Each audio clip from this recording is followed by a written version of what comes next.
Minister, we've heard that there's the village of Dundrum in County Tipperary where the population of the town is about 165 people and there are plans to move more asylum seekers than the local population. Do you understand why some locals would say that's just an absurd situation and that this situation is out of control?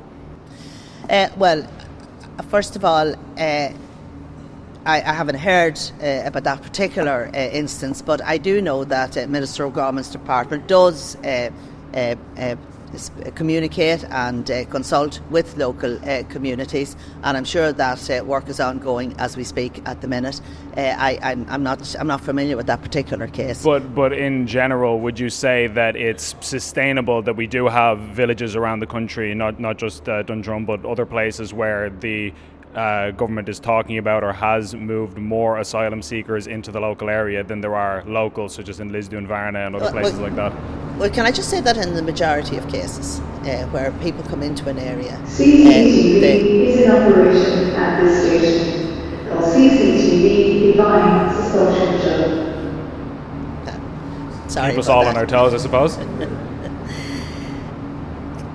In many cases where people have moved into an area, the locals are there and they welcome them and they integrate in, and I've seen that on many occasions myself. For example, I'm sorry, Minister, but that's not really the question. I mean, of course that's true. That's a separate issue to what I'm asking about, which is again the volume of asylum seekers that are being moved specifically into some rural areas. Obviously, as the Minister for Rural Development, if there's a large influx of people to a very small town, is that sustainable long term? Is what I'm asking you. Do you understand why some people would have concerns about that? Yeah, well, I do understand that people have concerns, but I can give you one very good example, and Lisdoon Varna is a very good example. I've been down there a number of times myself. There was a lot of people moved into that area, and they have integrated exceptionally well. They're working in the local community, they're working in the local community centre. I've been to visit them myself, and that's a town where it has made a difference. In fact, there were plans to move some Ukrainians out of a particular area into another area, and I actually got calls from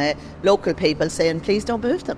These people are making a contribution. So I think there's concerns initially, and I understand why people have concerns. But when they get to know the people and they can see that they're making a contribution and they want to make a contribution in this country, I think that's what we need to do. And they can see the difference on the ground. So it's important that we don't have preconceived ideas about who's coming into our country. A lot of these people are very genuine, honest people. They want to be here, they want to contribute, they want to work.